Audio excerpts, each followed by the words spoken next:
안녕하세요. 글 읽어주는 낭낭이입니다. 삶을 살아가다 보면 본의 아니게 또는 계획하에 거짓말을 하거나 부정행위를 할 때가 있죠. 이 정도는 남들도 다 아는데 뭐 괜찮지 않을까?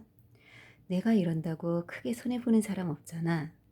친구를 위한 건데 이 정도는 괜찮을 거야 등등 자기 자신을 합리화시킨다고나 할까요? 이 책 거짓말하는 착한 사람들의 저자 댄 에리얼리는 사람들이 어떤 상황일 때, 어떤 마음 상태일 때 스스럼 없이 부정행위를 하는지, 부정행위의 강도는 어떻게 달라지는지 사람들을 대상으로 실험을 하고 분석하여 부정행위 할 때의 심리 상태를 파악합니다.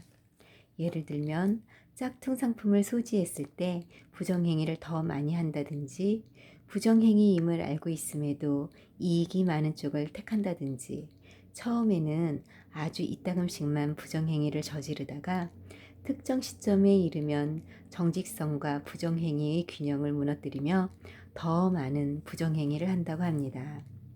이 책에서는 부정행위 증가 요인을 자신의 행동을 합리화시키는 능력, 이익이 많은 쪽으로 행동하려는 심리, 창의성, 하나의 비도덕적인 행동을 시작으로 어차피 이렇게 된 거라 생각하는 도덕적 타락, 자아고갈, 나의 부정행위가 다른 사람에게 이득이 되는 상황, 다른 사람의 부정행위를 목격했을 경우 부정행위 사례를 보여주는 문화, 이렇게 총 8가지로 설명하고 있습니다. 이 중에서 오늘 여러분에게 읽어드릴 부분은 사람들은 작은 거짓말을 한다. 낙관적 결론. 이 책 전반에 걸쳐 우리는 정직함과 부정직함이 전혀 다른 유형의 동기가 혼합된 것을 바탕으로 한다는 사실을 살펴봤다. 사람들은 한편으로는 합리적이고 경제적인 동기에 따라 부정행위를 통해 이득을 얻으려 하고, 다른 한편으로는 심리적인 동기에 따라 세상 사람들에게 자신이 멋지고 훌륭한 사람으로 보이길 바란다. 사람들은 이 2가지 목적을 동시에 달성할 수 없다고, 다시 말해 케이크를 온전하게 갖고 있는 동시에 먹어치울 수는 없다고 생각한다. 하지만 우리가 이 책의 곳곳에서 설명한 퍼지 요인 이론에 의하면 사람들은 유연한 추론과 자기 합리화를 능력을 갖고 있으므로 그 2가지 목적을 동시에 달성할 수 있다. 기본적으로 아주 사소한 부정행위를 저지름으로써 사람들은 케이크를 먹는 동시에 케이크를 계속 보유할 수 있다. 이는 부정행위에 따른 열매를 거둬들이면서도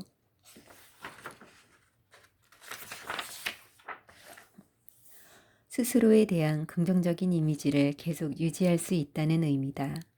앞서 살펴보았듯 일반적으로 추정하는 것과 다르게 사람들은 부정행위를 통해 얻을 수 있는 돈의 규모나 부정행위를 할 경우 발각될 확률과 특정한 요인들에는 큰 영향을 받지 않는다. 오히려 도덕적 규범이 상기자, 돈이라는 실체의 구체성과 추상성 정도, 이익 충돌, 정신적 고갈, 짝퉁 상품 소지, 허위 실적 상기자, 창의성, 다른 사람의 부정행위 목격, 팀원들에 대한 배려 등에 더 많은 영향을 받는다. 여러 실험들이 부정직함에 초점을 맞췄지만 우리 실험에 참가한 피실험자들 대다수가 기본적으로 명문대학 학생들로 나중에 어느 정도의 권력과 영향력을 행사할 수 있는 지위에 오를 사람이었음을 기억할 필요가 있다. 그들은 최소한 부정과 불법의 전형적인 인물 집단에 속하는 그런 부류의 사람이 아니었다. 사실 이 사람들은 나나 당신, 그리고 지구상에 있는 대부분의 사람들과 전혀 다르지 않다. 슬프게도 이런 사실은 우리는 너나 할 것 없이 모두 부정행위를 조금씩 저지를 수 있는 소질을 완벽하게 갖추고 있음을 의미한다. 이런 발언이 매우 비관적으로 들릴 수 있겠지만 그렇다고 실망할 필요는 없다. 좋은 소식도 있기 때문이다. 사람은 표준적인 경제 이론이 예측하는 것보다 더 선하다. 사실 순수하게 이성적인 관점에서 보면 사람들이 저지르는 부정행위는 얼마 되지 않는다. SMORC가 지배하는 세상에서라면 사람들은 대부분 우물하기 짝이 없는 패배자일 것이다. 하지만 지난 며칠 동안의 당신 행동을 돌이켜보라. 다른 사람에게 들키지 않고 부정행위를 할 수 있는 기회가 매우 많았지만 당신은 그 기회를 이용하지 않았다. 직장 동료가 책상에 지갑을 둔 채로 자리를 비우고 긴 시간 동안 회의에 참석했지만 당신은 거기에 손대지 않았다.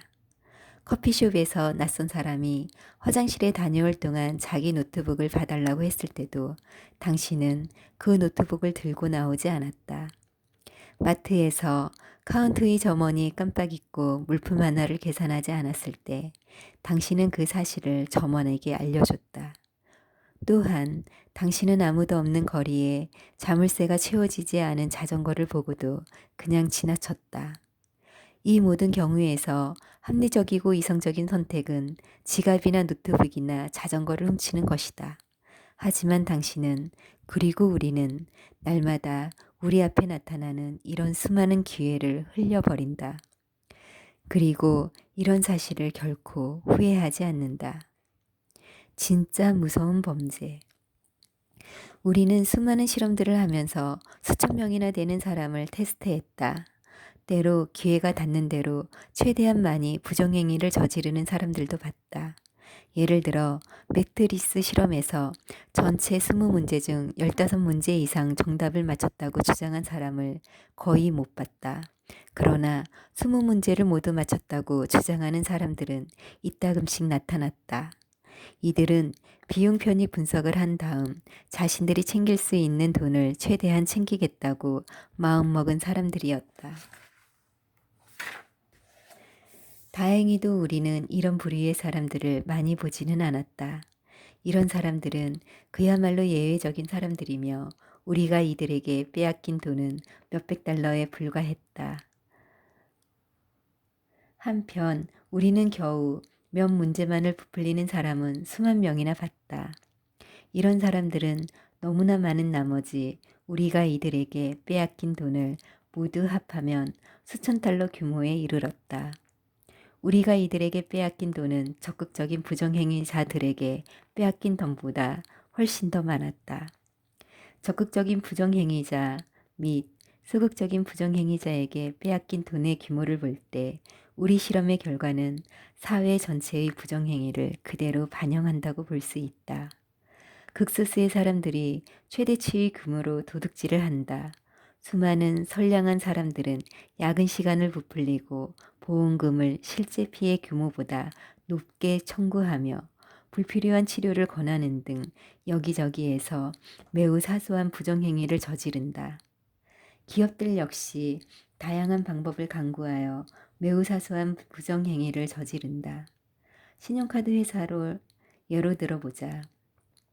이들은 온갖 종류의 수수료 및 벌칙 조항들을 만들어냄으로써 아무 이유 없이 전체 수수료율을 아주 조금 올린다. 은행도 마찬가지다.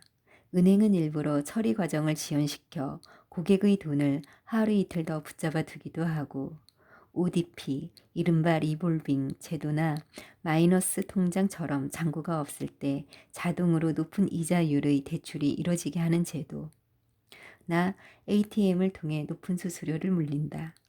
이런 점들에 비춰볼 때 노골적이고 뻔뻔한 범죄에 주의를 기울여야 함은 말할 것도 없지만 사소하지만 곳곳에서 나타날 수 있는 온갖 종류의 부정행위를 억제하는 일은 훨씬 더 중요하다.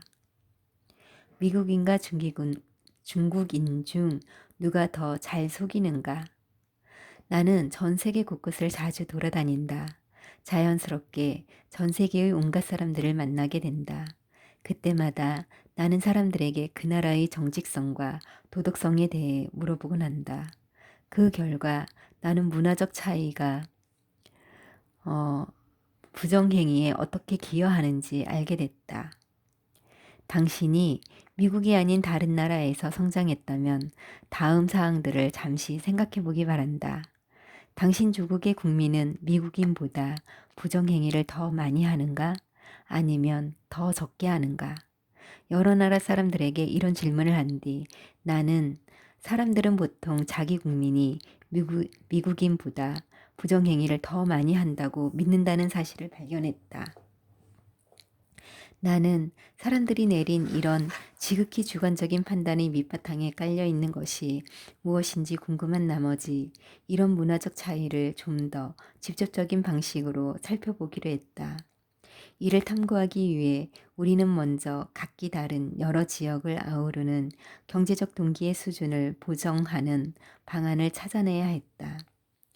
예를 들어 매트리스 과제 한 문제당 보수를 1달러로 정할 때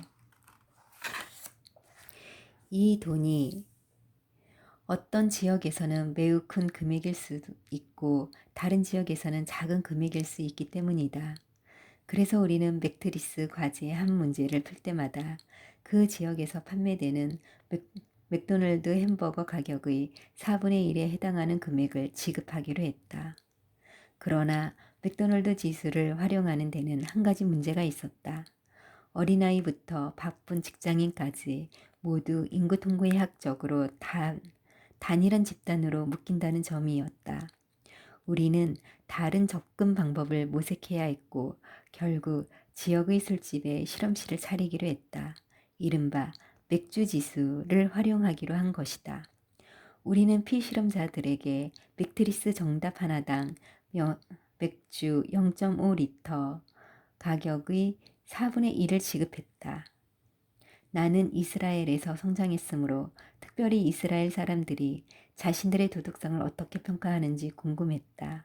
결과는 맥트리스 실험에서 이스라엘 피실험자들이 미국인 피실험자들과 동일한 수준으로 부정행위를 한 것으로 나타났다.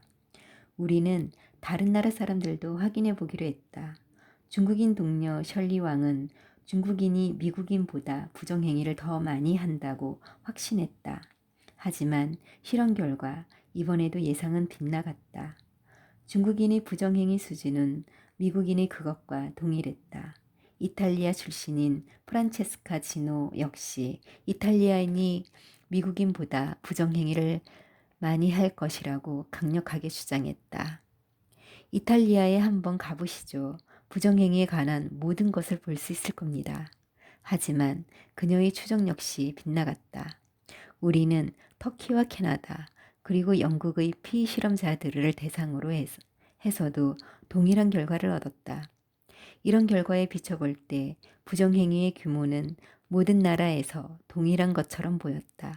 적어도 그때까지 우리가 실험을 한 국가의 국민들은 그랬다. 사람들은 대부분 자기 나라 사람들이 부정행위를 더 많이 저지른다고 믿음에도 불구하고 우리가 한 실험에서는 국가나 문화권에 따라 부정직함이 별 차이가 나지 않았다. 이런 사실을 우리는 어떻게든 이론적으로 정리해야 했다. 나는 우리가 실험을 통해 확보한 자료가 부정행위의 중요한 어떤 측면을 반영하며 또한 문화적 차이 역시 실제적이며 중요하다고 생각한다. 그 이유는 다음과 같다. 우리가 실시한 맥트리스 과제는 문화적 맥락 바깥에 존재한다.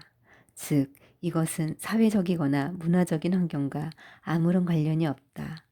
맥트리스 과제는 인간이 기본적으로 갖고 있는 도덕적 유연성의 범위를 시험하며 스스로를 긍정적으로 되돌아보는 방식으로 어떤 상황과 행동을 재구성할 뿐이다.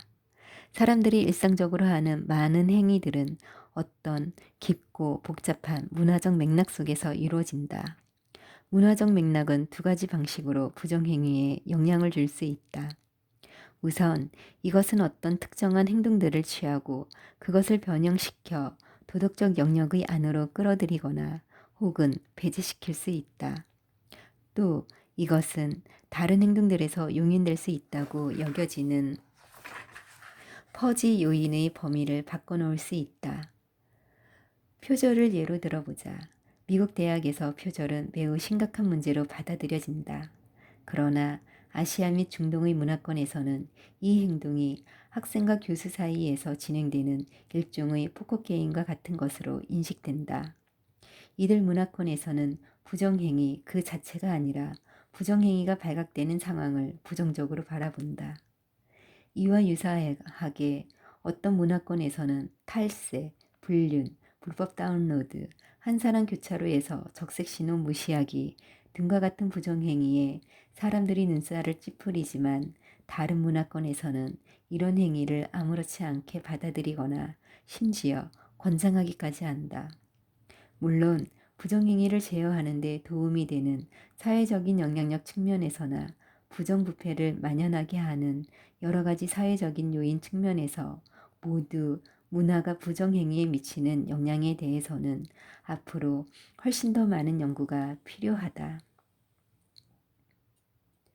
여러 문화권들 사이에 있을 수 있는 부정행위의 차이를 비교할 목적으로 실시한 실험들에서 우리는 한 가지 차이점을 발견했다. 라첼리 바르칸 교수와 나는 의회 직원들이 즐겨 찾던 워싱턴 DC의 한 술집에서 실험을 진행했고, 뉴욕 금융가에서 일하는 사람들이 자주 찾는 술집에서도 실험을 했다.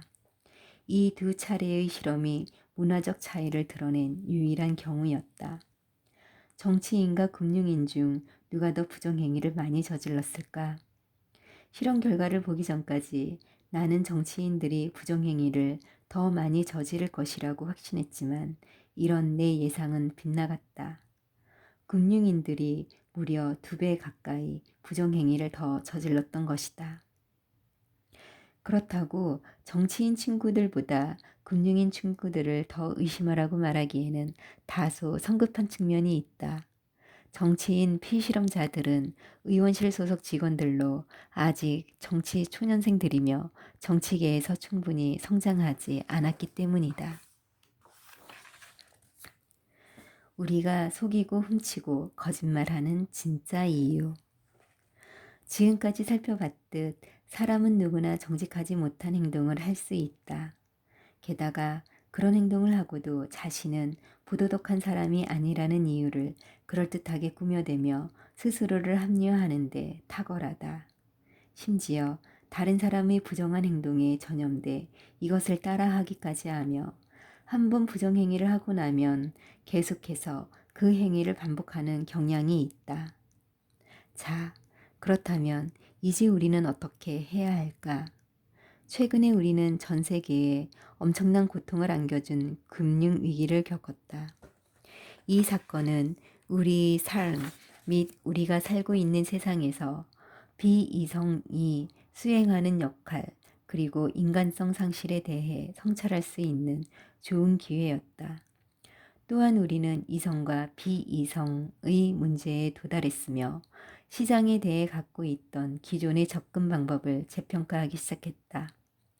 이성의 사원은 산산이 부서졌다. 덕분에 우리는 미래에 닥칠 수 있는 위기를 피하기 위해 어떤 새로운 구조를 마련해야 할지 생각할 수 있게 됐다. 만약 우리가 이 새로운 구조를 마련하지 못한다면 2008년의 금융위기는 헛되이 낭비한 위기가 되고 말 것이다. 우리가 다음으로 해결해야 할 과제는 분명하다. 부정직함 및 부정행위에 맞서 싸울 수 있는 보다 효율적이고 실천적인 방법들을 찾아내는 것이다. 경영 대학원들은 커리큘럼에 윤리학 강좌를 포함시키고, 기업들은 직원들을 모아놓고 윤리를 주제로 한 강연회를 열며, 정부는 투명성을 강조하고 있다. 그런데 이런 전략들이 과연 효율적일까? 도처에서 일어나는 부정행위를 목격한 사람이라면 이런 조치들이 별 도움이 되지 않는다는 점을 금방 알 수 있다. 이 책에서 소개한 연구 결과도 그런 미봉책들은 부정행위의 심리학을 고려하지 않았다는 아주 단순한 이유 때문에 실패로 돌아갈 수밖에 없음을 암시한다.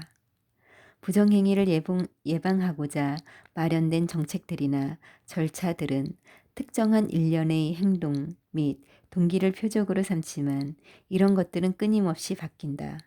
또 일반적으로 부정행위에 관련된 문제를 해결하고자 할 경우 누군가가 어떤 행동을 선택할 때는 필연적으로 SMORC가 작동한다고 가정한다. 그러나 이 단순한 모델은 부정행위의 실제 추동력과 아무런 관련이 없으며 이 사실은 이 책을 통해 이미 확인했다. 우리가 진정으로 부정행위를 제어하려면 이 문제에 어떤 식으로 개입해야 할까? 나를 따라 여기까지 온 독자라면 먼저 사람들이 정직하지 못한 행동을 하는 이유를 파악하는 일부터 시작해야 한다는 점을 알 것이다. 그 이유를 파악함으로써 우리는 좀 더 효율적인 처방들을 마련할 수 있다. 예를 들어 사람들은 기본적으로 정직하고자 하는 바람을 가지고 있으면서도 부정행위를 통해 이득을 얻고자 하는 유혹을 받으므로 유혹의 순간에 도덕성을 상기시키는 방법은 매우 효과적일 수 있다. 마찬가지로 또 다른 방법을 생각할 수 있다. 이익 충돌이 어떻게 작동하는지, 그리고 이것이 사람들에게 얼마나 큰 영향을 미치는지 우리는 잘 안다. 그러므로 우리는 이익 충돌을 한층 높은 수준으로 규제하고 금지해야 한다. 우리는 주변 환경과 정신적 및 육체적 고갈이 부정행위와 관련해 어떻게 작동하고 어떤 효과를 발휘하는지 제대로 이해할 필요가 있다. 또 부정행위의 사회적 전염성을 이해하고 나면 깨진 유리창 이론에서 부정행위의 사회적 전염에 맞서 싸울 실마리를 발견할 수 있다. 흥미롭게도 우리는 이미 우리의 도덕적 기준을 재정립하고 더불어 어차피 이렇게 된 거 효과를 극복하기 위해 특별히 마련된 것처럼 보이는 여러 가지 사회적 장치들을 갖고 있다. 천주교의 고해성사에서부터 유대교의 욤키푸르와 이슬람교의 라마단, 심지어 한 주에 한 번씩 지키는 안식일에 이르기까지 과거의 잘못을 청산하고 새로 시작하는 여러 가지 죄의 형식들을 가지고 있으며 이를 통해 우리는 스스로의 행동을 반성해 타락한 생활을 중단하고 새로운 생활을 시작하는 기회로 삼을 수 있다. 최근에 나는 동료들과 함께 이런 다양한 새 출발들의 효율성에 대한 일련의 실험들을 시작했다. 그런데 지금까지의 결과를 보면 이런 방법들이 어차피 이렇게 된 거 휴가를 매우 성공적으로 제거함으로써 도덕적 기준을 예전의 수준으로 되돌리는 것 같다. 사회과학의 관점에서 보면 종교는 부정직성의 경향을 포함해 잠재적으로 파괴적인 어떤 경향들을 사회가 적절하게 제어하도록 돕는 방향으로 진화해 왔다. 종교는 사람들에게 도덕을 지킬 의무를 상기시킨다.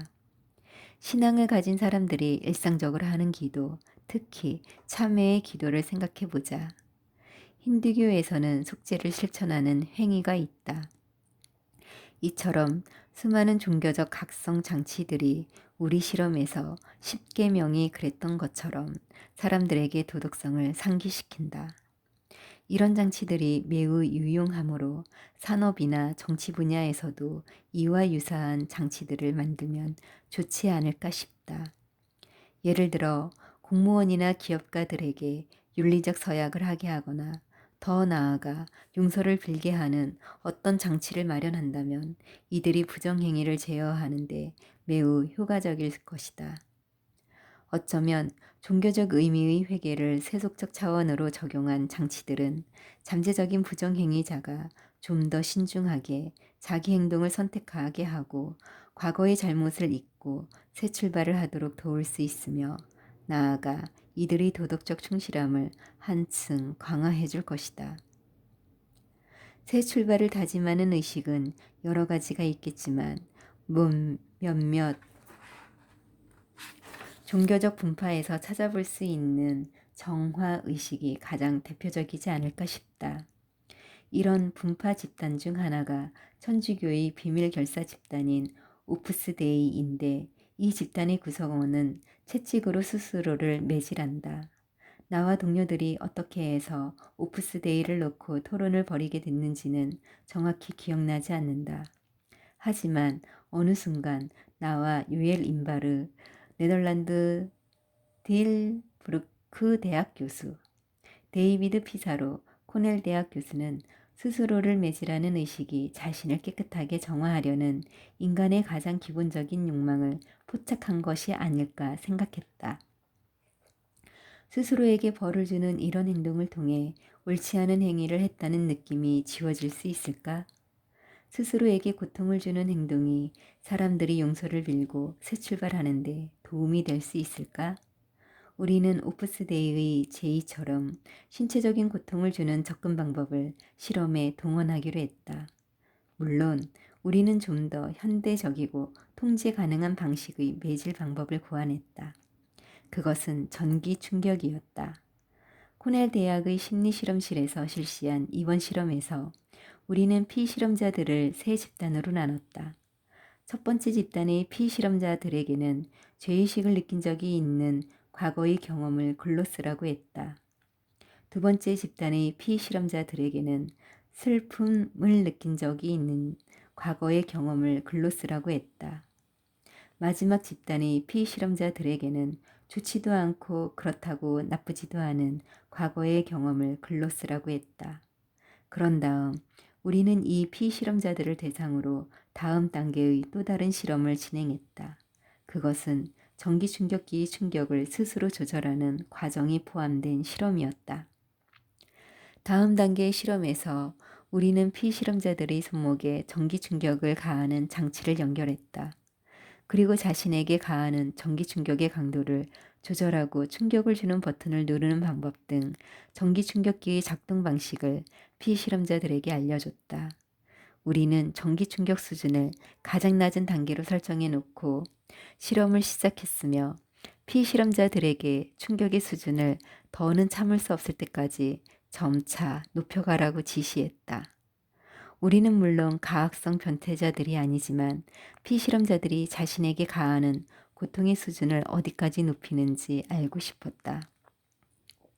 우리는 이들이 스스로 선택한 고통의 수준이 피실험자들이 속한 집단, 즉 그들이 놓인 실험 조건과 어떤 상관성이 있는지 확인하고 싶었다. 무엇보다도 우리는 피실험자들이 죄의식을 느낄 때 자신의 손으로 자신이 받는 고통의 수준을 한층 높임으로써 스스로를 정화하고자 할 것인지 궁금했다. 실험 결과는 이랬다. 중립적인 조건의 집단과 슬픔이라는 조건의 집단에서는 스스로에게 주는 고통의 수준이 상대적으로 낮고 또 동일했다. 이는 부정적인 감정 그 자체는 스스로에게 고통을 주고자 하는 욕망을 불러일으키지 않는다는 뜻이다. 그러나 제의식 조건의 집단에서는 전혀 다른 양상이 나타났다. 피실험자들이 고통의 수준을 높이는 경향을 보였던 것이다. 물론 이 실험이 오프스데이가 했던 자학행동의 정화 효과를 얼마나 정확하게 증명할 수 있을지 평가하기는 어렵지만 이 실험의 결과가 암시하는 바는 분명하다. 그것은 자기학대의 고통을 통한 정화의식이 죄의식에 대처하는 인간 행동의 중요한 한 방식일 수 있다는 점이다. 자신이 저지른 잘못을 인정하고 스스로에게 어떤 형태의 체벌을 가하는 것은 용서를 빌고 새 출발하기 위한 좋은 처방이 될 수 있다. 물론 이런 방식을 당장 도입해야 한다고 주장하고 싶지는 않다. 그러나 스스로에게 이런 체벌을 내린다 해도 전혀 거부감이 들지 않을 몇몇 정치인이나 기업가들에게는 당장 이 방법을 적용해 보고 싶다. 그리고 이 방법이 과연 효과가 있는지 어떤 식으로 작동하는지 확인하고 싶다. 좀 더 세속적이면서 우아한 방식의 새 출발 제의 사례가 있다. 오래전에 어떤 강연장에서 만난 여자에게서 들은 그녀의 언니 이야기다. 그녀의 언니는 남아메리카에 살고 있었는데 어느 날 가사 도우미가 며칠에 한 번씩 냉장고에서 고기를 훔쳐간다는 사실을 발견했다. 한 번에 훔쳐가는 양은 많지 않았지만 말이다. 언니는 이런 사실에 크게 마음을 쓰지 않았다. 이따금씩 요리할 고기의 양이 부족하다는 것이 짜증이 나는 정도였다고 했다. 하지만 그녀는 이 문제를 어떻게든 해결해 가사도우미의 행동을 바로잡을 필요가 있다고 생각해 조치를 취했다. 첫 번째 조치는 냉장고에 자물쇠를 채우는 것이었다. 그런 다음 가사 도우미에게 이렇게 말했다. 집에서 일하는 사람들 중 누군가가 냉장고의 고기를 훔쳐가는 것 같아 자물쇠를 채우기로 했으며 열쇠는 자신과 가사 도우미 두 사람만 갖고 있을 것이라고 알려줬다. 아울러 가사 도우미에게 냉장고의 고기 감시라는 또 다른 책임을 지우는 대가로 약간의 돈을 더 주겠다고 했다. 이렇게 새로운 역할을 부여하고 새로운 규칙을 정하고 또 새로운 감시 체계를 도입하자 가사 도우미의 고기를 훔쳐가는 행위는 사라졌다. 나는 이 사람이 선택한 접근 방법이 여러 가지 이유로 효과를 발휘했다고 생각한다. 이 가사 도우미의 도둑질은 우리가 여태까지 살펴봤던 부정행위와 매우 비슷한 양상으로 발전하지 않았을까 생각한다. 그녀의 도둑질은 처음에 아주 작은 고깃점 하나에서 시작됐을 것이다. 하지만 한 번 도둑질을 하고 나자 그 다음부터는 도둑질이 훨씬 쉬워졌다.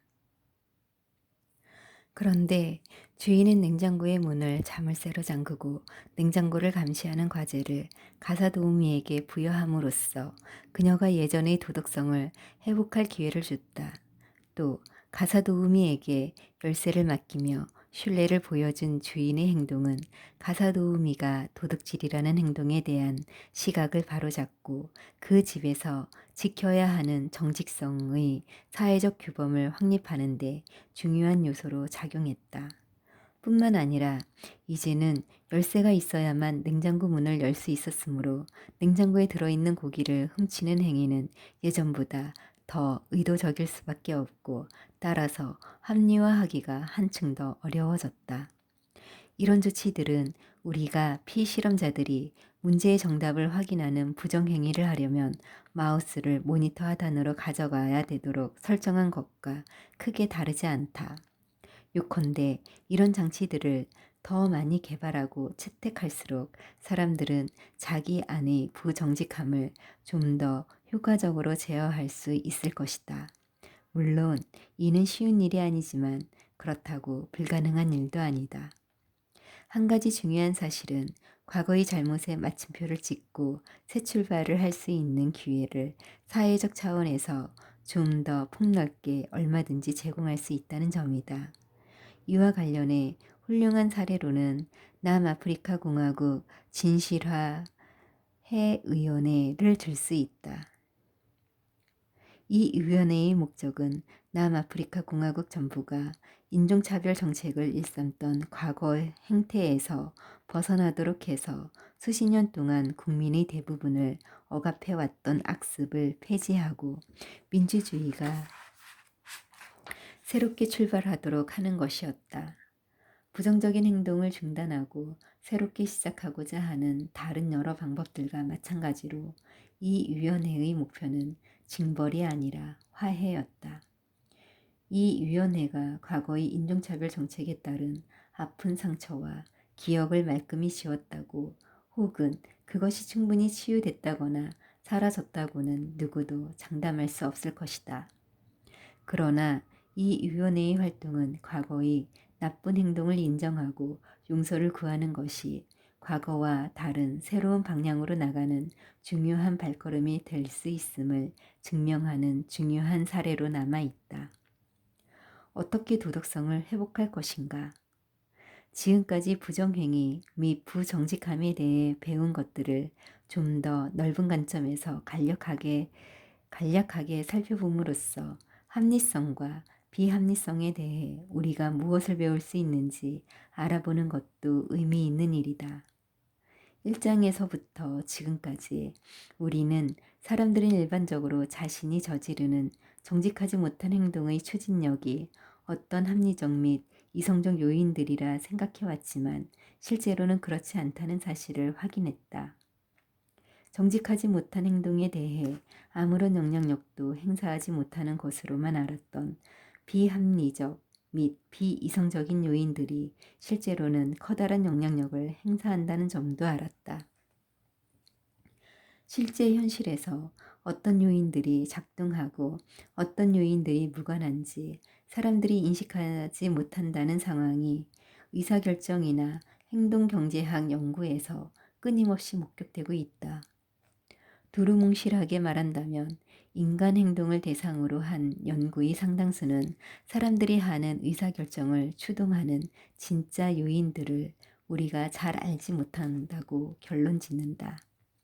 이런 관점에서 볼 때 부정직함은 사람들이 드러내는 비합리적인 성향의 대표적이면서도 가장 중요한 사례다. 부정직함은 우리 주변의 도처에 퍼져 있다. 우리는 부정직함의 마술이 우리에게 어떻게 작동하는지 제대로 이해하지 못한다. 무엇보다 중요한 사실은 우리는 우리 안에 있는 부정직함을 보지 않는다는 점이다. 그렇다고 실망할 필요는 없다. 우리의 어리석음을 극복할 힘이 우리에게 전혀 없는 것은 아니기 때문이다. 적절하지 못한 행동을 실제로 유발하는 실체가 무엇인지 좀 더 체계적으로 이해한다면 우리는 우리의 행동을 통제하고 결점을 바로잡을 방법들을 찾아낼 수 있다. 이것이 사회과학의 진정한 목적이다. 나는 앞으로 몇 년 이내에 이 여정이 더 중요하고 흥미로운 주제로 떠오를 것이라 확신한다. 이는 분명 좋은 소식이 아닌가? 이것이 바로 비이성적인 인간 댄 에리얼리의 생각이다. 여기까지 낭낭이었습니다. 오늘도 즐거운 하루 보내세요.